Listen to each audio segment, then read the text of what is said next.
Hi, my name is Annabeth Aagaard. I'm an associate professor and a center director at Aarhus University, and I'll be talking a little bit about digital maturity and digital maturity assessment models. I'll be sharing my slides just in a second. There we go. Okay, a little bit about my background about talking about digital maturity. I'm the founding director of a research center called Interdisciplinary Center for Digital Business Development.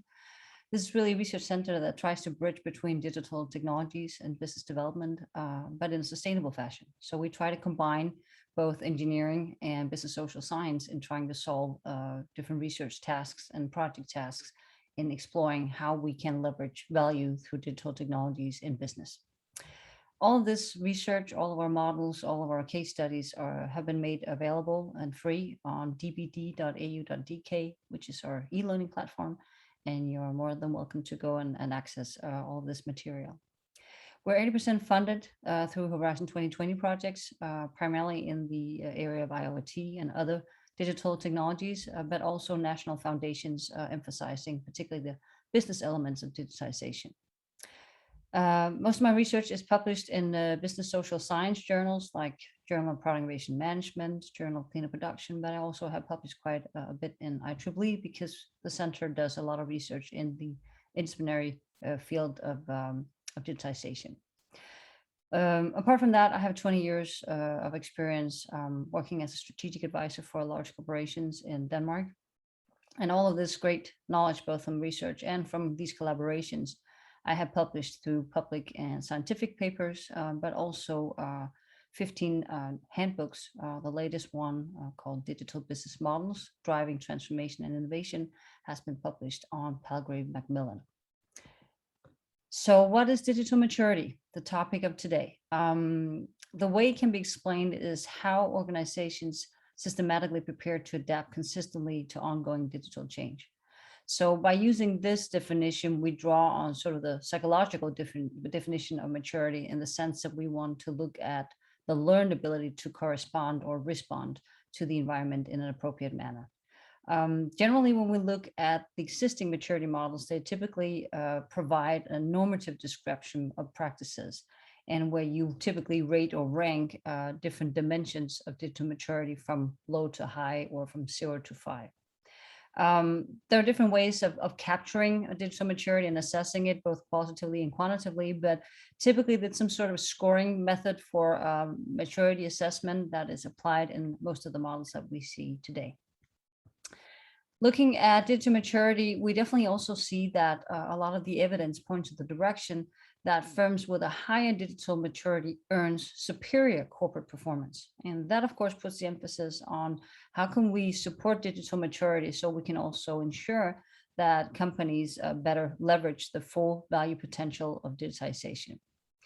Looking at digital maturity, it's really divided into two capability types. The one is digital capabilities, which relates to digital strategy, technological expertise, but also customer experience.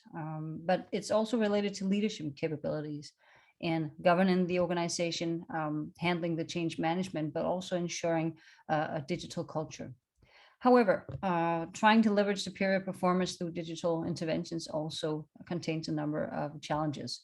And these are also related to leadership, because how do you actually develop the proper urgent sense of urgency, build the proper vision, and also ensure the right direction for the digital transformation? Another challenge that we also witness is institutional, in the sense that there's a resistance to change in the organizations, moving away from legacy technology, but also innovation fatigue and politics.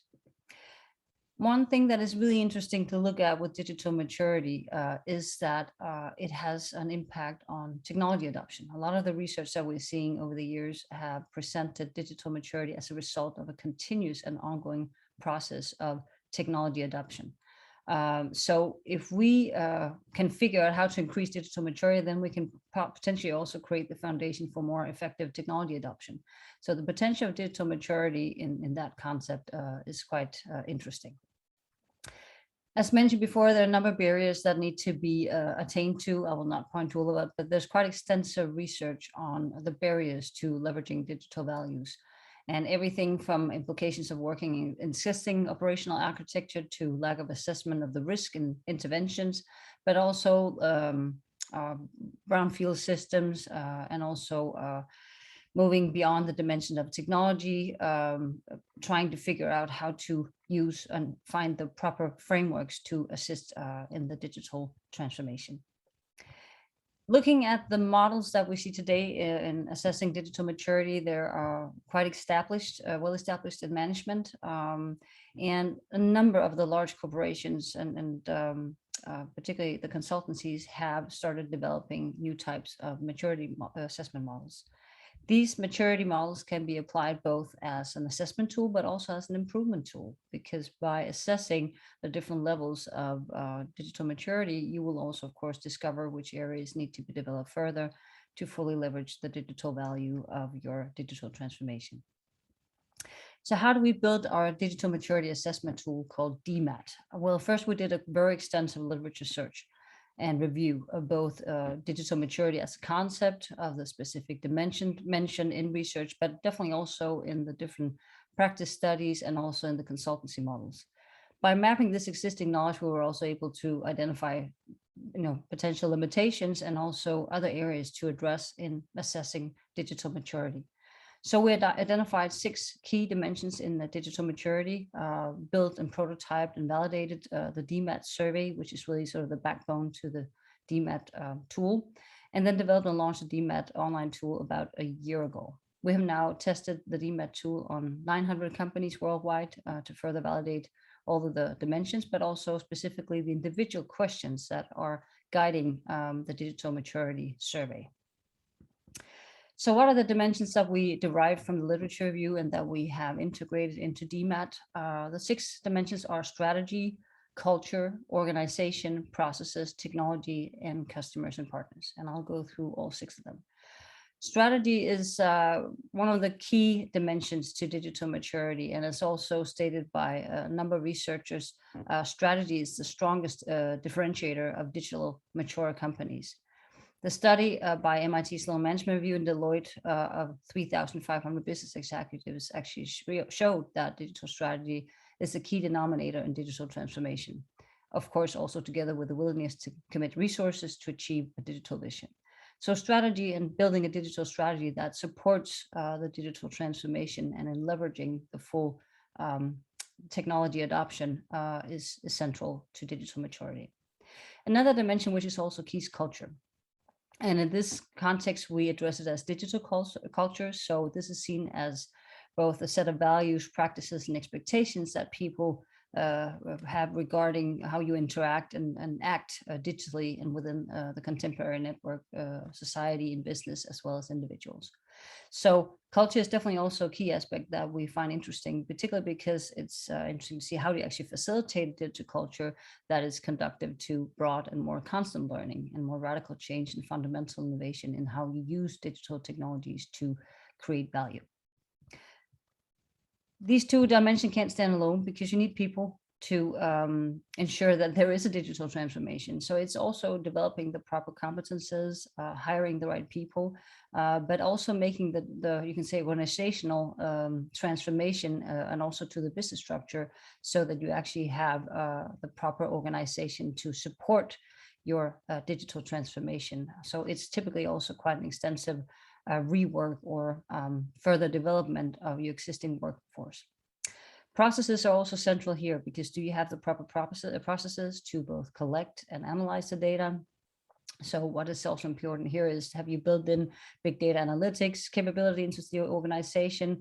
Do you have your decision-making processes transformed into business intelligence so you can make proper decisions in relation to which venues to pursue? So there are a number of different aspects and processes that are also central to a company's digital maturity. And then, of course, we need technology and different combinations of technology. What is interesting here is that digital transformation is based on both direct and indirect effects of the application of digital technologies and techniques. So it's really the combination and innovative methods of data processing and analysis that can help support a better digital transformation. Finally, customers and partners are really central.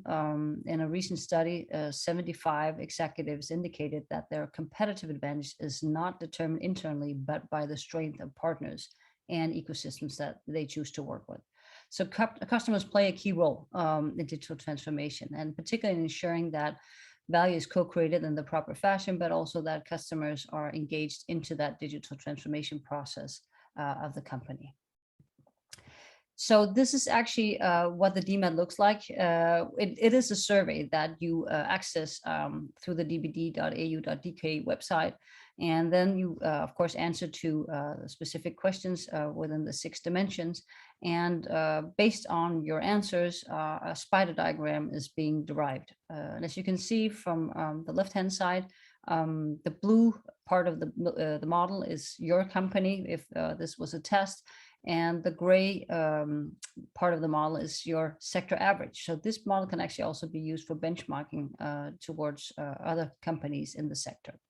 We have published quite a bit on digital maturity and also on the DMAT, and you're welcome, of course, also to access the most recent paper we have, which is on the role of digital maturity assessment in technology interventions with industrial internet playground, which was published at IEEE Electronics. So how can you guys use DMAT? Point one, of course, to map the digital maturity of a unit or a specific project or an organization, but also in identifying key development areas for that unit or organization in relation to digital transformation.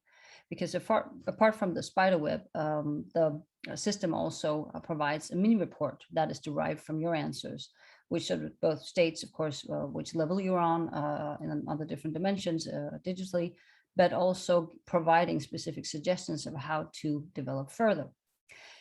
It's also a good tool actually for management groups and board members to align their understanding of how digital mature an organization is. So where do we want to focus in our digital strategy? Where do we want to what kind of actions do we want to set in motion to ensure better digital transformation and so forth? So there are a number of guidelines and input on how to continue the development process of the organization. Then it can also actually be used as a before and after measurement. So if the organization is planning any type of digital transformation or digital activities or any type of technology adoption, then you could potentially do the DMAT before you start, instead of mapping, what level are we on the 6 dimensions, and then doing it after the intervention and seeing, have we actually evolved? Have we changed? And if we haven't in certain areas, what needs to be done further? Finally, you can also, of course, mentioned before, also benchmark towards other companies in the same sector, looking into how far are we in the process, how close are we to our closest competitors, and ensuring that you are on the right track on your digital path. So that's actually all for me. If any of you would like more knowledge about both the DMAT and the work that we do at Interdisciplinary Center for Digital Business Development, you're more than welcome to contact me at aaa@btech.au.dk. You're also very welcome to access our e-learning platform on dbd.au.dk. I'm on LinkedIn, you're welcome to join. And I also have a LinkedIn group there called Digitization and Digital Business Models, DDBM, where we also share a lot of knowledge from our center. So I want to thank you for joining me here today, and I wish you a really nice conference. Have a great day. Bye.